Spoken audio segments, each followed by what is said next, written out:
Hello, good evening. Ini sore-sore hujan-hujan lagi masak haidilau. Jadi ini mungkin haidilau yang terakhir ya aku masak ya, karena aku nggak boleh ketagihan sama produk-produk dari pabrik ya. Memang rasanya enak tapi sekali lagi itu dari pabrik ya. Nanti next aku menggunakan sayuran yang sama, aku bikin sop aja. Jadi aku bikin sop. Oh iya, aku lupa tadi kasih seleri ya. Aku lupa kebanyakan sayur soalnya.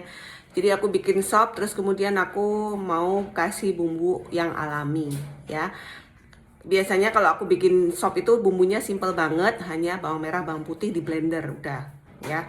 Terus dikasih seledri biasanya ya, terus salt pepper gitu aja. Jadi next ya yang biasa aja ya. Tapi ini haidilau Arjuna seneng banget ya gitu, seneng banget. Tapi biasanya sopku juga biasanya juga udah enak. Cuma udah nggak usah beli lagi karena kita nggak boleh kebanyakan sesuatu yang dari pabrik ya gitu. Oke, jadi ini haidilauku sudah jadi. Jadi kalau masak haidilau ya, masak sayur apapun itu ya. Kalau masak sayur itu sebenarnya simple ya, simple, nggak apa namanya, nggak lama masak sayur tuh. Bumbunya biasanya simple ya kalau sop itu ya. Bumbu sayur tuh biasanya simple ya, paling bawang putih aja atau bawang merah, bawang putih gitu ya. Atau ya haidilau itu tinggal tuang gitu kan, simple banget. Tapi yang ribet masak sayur itu nyuci sayurnya ya. Jadi aku tuh tadi dari jam berapa ya, kayaknya udah 1 jam lebih deh gitu nyuci sayur yang begitu banyaknya itu 1 jam lebih ya. Jadi kalau aku nyuci sayur itu biasanya aku satu-satu ya, satu-satu. Itu ada 4 kali aku nyuci satu jenis sayur itu aku cuci 4 kali ya. Kenapa? Ya supaya bersih ya. Karena sayur itu kan mengandung pestisida ya. Dan aku kalau masak sayur itu biasanya dia masih crunchy ya. Aku tuh nggak boleh overcook ya. Jadi harus tetap crunchy ya. Nah itu biasanya yang pertama itu dicuci air biasa, aku bersihin kotorannya gitu ya. Kita lihat apakah ada yang rusak atau kena penyakit gitu, kita buang ya.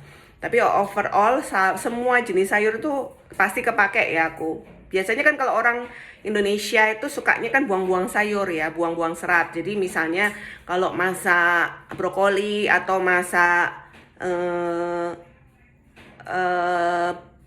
bunga kol itu biasanya kan dibuang batangnya. Ini aku nggak. Pokoknya semua bagian dari sayur itu pasti aku masak karena itu serat ya, serat. Justru serat yang paling tinggi kan ada di batangnya. Jadi makanya kenapa sampah organikku tuh dikit banget ya. Karena aku buah sayur tuh hampir semuanya dimakan ya. Buah itu kan kebanyakan kulitnya dimakan. Kayak misalnya wortel itu nggak aku kupas ya. Wortel itu aku beli yang bagus, yang beras tagi. Itu aku cuci bersih aja tapi nggak aku kupas ya gitu. Jadi mengurangi sampah organik. Nah, kemudian pertama dibersihin dulu kotorannya ya pakai air biasa.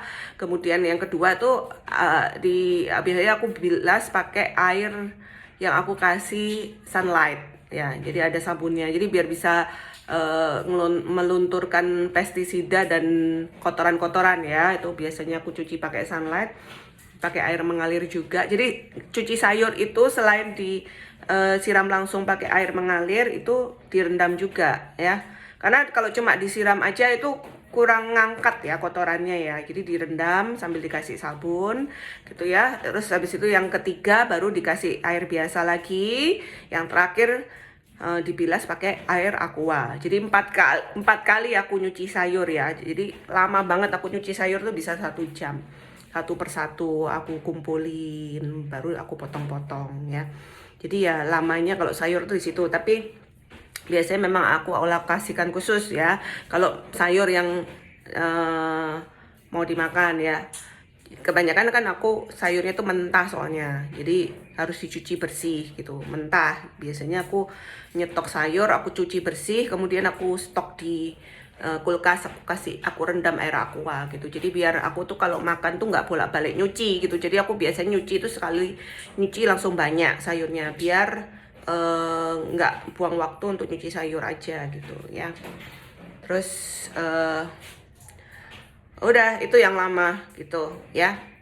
Jadi aku utama sayur itu harus ada di rumah ya, karena itu mensupport untuk kita restriksi kalori. Kalau syaratnya kurang pasti aku gampang lapar, karena aku makan hanya 1 kali sehari aja ya. Itu ya, kalau udah di rumah kemudian kita nggak banyak kegiatan, itu biasanya aku lebih fokus untuk restriksi kalori. Itu kenapa aku tuh sekarang jarang keluar rumah, karena kalau keluar rumah tuh udah pasti ngabisin duit, kemudian makannya juga sembarangan ya. Jadi memang aku usahakan masak sendiri, karena kalau masak itu kebersihannya terjamin, kemudian kandungan gizinya kita tahu juga terjamin, kualitasnya gitu ya.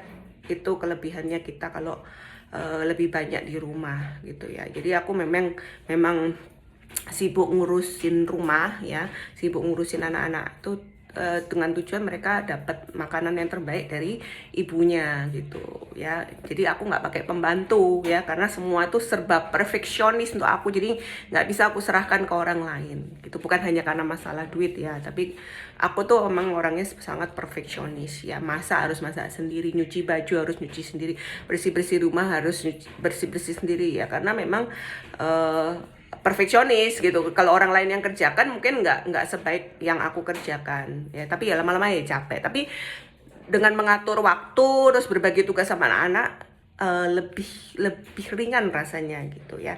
Dan anak-anak juga akan belajar dari kita ya. Jadi ilmu yang kita punya itu turun langsung ke anak-anak gitu. Itu kelebihannya kalau kita ngurus rumah sendiri gitu. Ngurus anak sendiri itu kelebihannya di situ ya. Happy dan lelah sekaligus. Oke, bon appetit.